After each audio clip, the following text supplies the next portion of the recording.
नमस्कार, देख रहे हैं देश न्यूज और मैं हूं आपके साथ दिव्या मिस्त्री। भाजपा 79 प्रत्याशियों की घोषणा कर चुकी है। कांग्रेस उम्मीदवारों की पहली सूची 5 अक्टूबर को जनाक्रोश यात्रा समाप्त होने के बाद जारी करेगी। जनाक्रोश यात्रा की समाप्ति के दौरान धार की सरदारपुर सीट के मोहन खेड़ा में कांग्रेस की राष्ट्रीय महासचिव प्रियंका गांधी शामिल होंगी। बता दें कि कांग्रेस के द्वारा उम्मीदवार घोषित किए जाने के सवाल के जवाब में प्रदेश कांग्रेस के in charge general secretary Randeep Singh Surjewala ने मंगलवार को कहा कि जनाक्रोश यात्रा समाप्त होने के बाद कांग्रेस सूची जारी करेगी। इधर कांग्रेस के पूर्व राष्ट्रीय अध्यक्ष राहुल गांधी का पहला चुनावी दौरा 30 सितंबर को हो रहा है। वे कालापीपल में जनाक्रोश यात्रा में शामिल होकर बड़ी चुनावी सभा को संबोधित करेंगे। राहुल गांधी के इस दौरे के बाद उनके आगे की चुनावी सभाओं का कार्यक्रम तैयार किया जाएगा। बता दें कि कांग्रेस में टिकट के लिए दिल्ली में मंथन चल रहा है।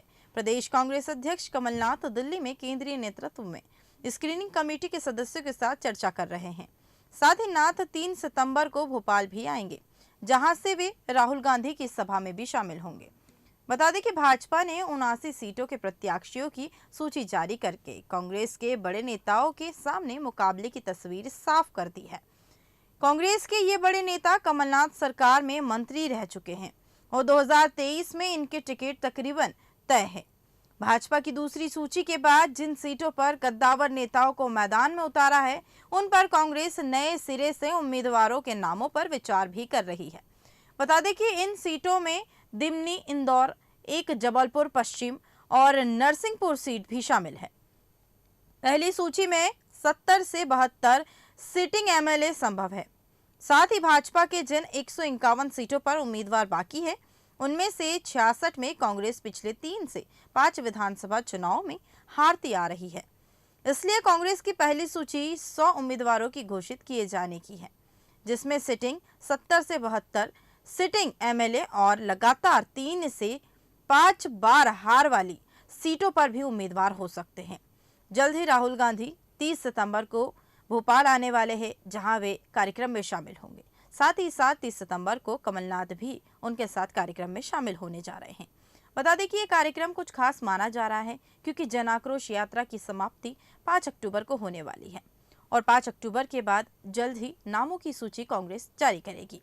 इस सूची के बाद से इधर कांग्रेस के पूर्व राष्ट्रीय अध्यक्ष राहुल गांधी का पहला चुनावी दौरा 30 सितंबर को माना जा रहा है। वे कालापीपल में जनाक्रोश यात्रा में शामिल होकर बड़ी चुनावी सभा को संबोधित करेंगे।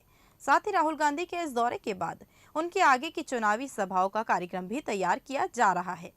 कांग्रेस में टिकट के लिए दिल्ली में मंथन चल रहा है। प्रदेश कांग्रेस अध्यक्ष कमलनाथ दिल्ली में केंद्रीय नेतृत्व और स्क्रीनिंग कमेटी के सदस्यों के साथ चर्चा कर रहे हैं। बता दें कि कमलनाथ 3 सितंबर को भोपाल आ रहे हैं, जहां से वे राहुल गांधी की सभा में भी शामिल होंगे। भाजपा ने 79 सीटों के प्रत्याशियों की सूची जारी करके कांग्रेस के बड़े नेताओं के सामने मुकाबले की तस्वीर साफ कर दी है। कांग्रेस के ये बड़े नेता कमलनाथ सरकार में मंत्री रह चुके हैं और 2023 में इनकी टिकट तकरीबन तय भी मानी जा रही है। भाजपा की दूसरी सूची के बाद जिन सीटों पर कद्दावर नेताओं को मैदान में उतारा है, उन पर कांग्रेस नए सिरे से उम्मीदवारों के नामों पर विचार भी कर रही है। इन सीटों में दिमनी, इंदौर और जबलपुर के साथ नरसिंहपुर भी शामिल है। पहली सूची में 70 से 72 सिटिंग एमएलए भी संभव है।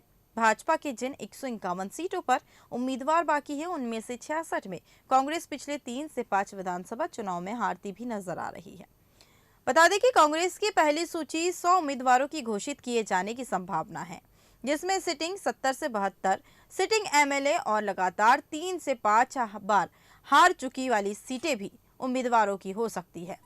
और कहीं ना कहीं कांग्रेस की तैयारी जोरों पर नजर आ रही है। इसलिए 30 सितंबर को राहुल गांधी का पहला चुनावी दौरा माना जा रहा है।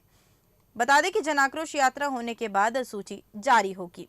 इसी पर अधिक चर्चा के लिए हमारे साथ संवाददाता विनोद तिवारी जी भी जुड़ चुके हैं।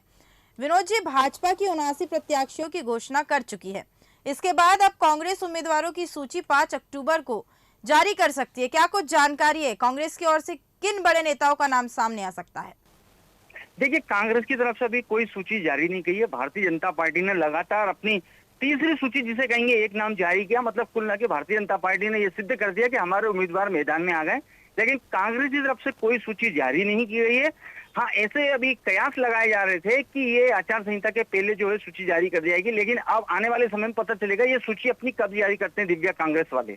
जी, क्या कुछ बड़े नेता भी इसमें शामिल होंगे, क्योंकि भाजपा की सूची में 8 दिग्गज नेता बड़े शामिल है। देखिए, भारतीय जनता पार्टी ने जो अपनी लिस्ट जारी की उसके बाद तो जो है कांग्रेस की चारों तरफ से घेराबंदी हो गई, मैं आपको बताऊं। क्योंकि कांग्रेस लगातार मंथन कर रही है, उनके जो प्रभारी हैं सुरजेवाला वो भी मंथन कर रहे हैं, लगातार दिग्विजय सिंह भी कर रहे हैं, कमलनाथ भी मंथन कर रहे हैं, लेकिन उनका जिस हिसाब से मंथन चल रहा है उससे तो काफी लेट हो गया। लेकिन अब कौन बड़े नेता आते हैं, कौन इनके मतलब जो पार्टी के ताकतवर लोग जो मैदान में भारतीय जनता पार्टी का मुकाबला करने आते हैं, ये अभी मतलब संदेहास्पद स्थिति है। क्योंकि अभी कुछ कह नहीं सकते, क्योंकि अभी कोई ऐसा क्लू नजर नहीं आ रहा कि कांग्रेस कब अपनी सूची जारी करेगी, किसको मौका देगी। कभी कांग्रेस का बयान आता है, हम कार्यकर्ताओं से मिल रहे हैं, ब्लॉक स्तर पर जाके मिल रहे हैं, बूथ स्तर पर जाके मिल रहे हैं, उनकी रिपोर्ट चेक कर रहे हैं, उनकी सर्वे ले रहे हैं, जनता के बीच जाके उनके लिए पता कर रहे हैं क्या स्थिति है। लेकिन उसके बाद भी अब इतना ज्यादा सब कुछ होने के बाद भी, जबकि भारतीय जनता पार्टी लगातार अपनी लिस्ट जारी करके दमदार उम्मीदवारों को जो जनता के बीच पहुंचा रही है, लेकिन कांग्रेस नहीं पहुंचा रही है। कहीं ना कहीं अब देखना होगा कि इनकी लिस्ट में किसको ये मौका देते हैं जो भारतीय जनता पार्टी के उम्मीदवारों का मुकाबला करते हैं। दिव्या जी, 30 सितंबर को राहुल गांधी का ये पहला चुनावी दौरा माना जा रहा है, क्या कुछ असर चुनाव पर पड़ने वाला है? देखिए, चुनावी दौरा है, जब देखिए जहां भारतीय जनता पार्टी के नेता जो हैं या विधायक हैं, जो बड़े कद्दावर नेता जन दर्शन के माध्यम से आम जनता के बीच जुड़ रहे हैं, लेकिन कांग्रेस ने भी जन आक्रोश यात्रा निकाली थी, लेकिन कहां गई, किससे मिली ये अनजान है। लेकिन अब राहुल गांधी आगे जनता के बीच क्या बोलते हैं, क्या अपने मतलब भाषण में कहते हैं, जनता को क्या वायदे देते हैं, क्या लुभावने करते हैं, किस तरह से मतलब सत्ता पक्ष पे वार करते हैं, ये तो आने वाले समय में पता चलेगा। लेकिन ये बात निश्चित है कि अब जल्द से जल्द कांग्रेस को अपनी जो है लिस्ट जारी कर देना चाहिए और जनता के बीच में कोई कद्दावर उम्मीदवार उतारना चाहिए जो भारतीय जनता पार्टी के जो चेहरे हैं उसका मुकाबला कर सके। दिव्या जी, बात करें भाजपा की, तो भाजपा ने कल एक नाम अपनी ओर से दिया है, मोनिका भट्टी का। अब वो आदिवासी एरिया से आती है, तो कहीं ना कहीं छिंदवाड़ा कमलनाथ का गढ़ माना जाता है। छिंदवाड़ा से क्या कुछ नाम सामने आने की संभावना है?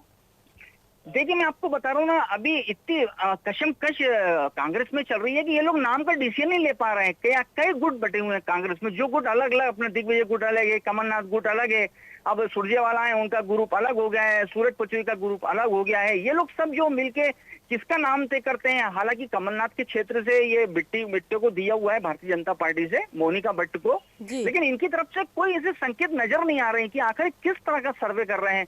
जबकि लगातार इनको बोला जा रहा है कि आप अपनी लिस्ट जारी कीजिए, लेकिन उसके बाद भी अभी तक नहीं कर रहे हैं। कौन सा सर्वे इनका चल रहा है, ऐसा कौन सा धमाका करेंगे लिस्ट देखो जो भारतीय जनता पार्टी के लिए चुनौती बन जाएगा। लेकिन जिस तरह से मोनिका भट्ट को दिया गया है टिकट, उससे लगता है कि भारतीय जनता पार्टी आदिवासी सीट को साधने की पूरी कोशिश कर रही है और इसी कारण उसको टिकट देके भारतीय जनता पार्टी ने मैदान में उतारा है। जी, तमाम जानकारी साझा करने के लिए शुक्रिया विनोद जी। बता दें कि 30 सितंबर को राहुल गांधी प्रदेश दौरे पर आ रहे हैं और 5 अक्टूबर को जनाक्रोश यात्रा समाप्त होने के बाद कांग्रेस की सूची भी जारी होगी। जनाक्रोश यात्रा की समाप्ति के दौरान धार की सरदारपुर सीट के मोहनखेड़ा में कांग्रेस की राष्ट्रीय महासचिव प्रियंका गांधी भी शामिल होंगी। बता दें कि कांग्रेस के द्वारा उम्मीदवार घोषित किए जाने के सवाल के जवाब में प्रदेश कांग्रेस के in charge general secretary Randeep Singh Surjewala ने मंगलवार को कहा कि जनाक्रोश यात्रा समाप्त होने के बाद कांग्रेस सूची जारी करेगी। साथ ही कांग्रेस के पूर्व राष्ट्रीय अध्यक्ष राहुल गांधी का पहला चुनावी दौरा माना जा रहा है 30 सितंबर को होगा। वे काला पीपल में जनाक्रोश यात्रा में शामिल होकर बड़ी चुनावी सभा को भी संबोधित करेंगे। राहुल गांधी के इस दौरे के बाद उनके आगे की चुनावी सभाओं का कार्यक्रम तैयार किया जाएगा।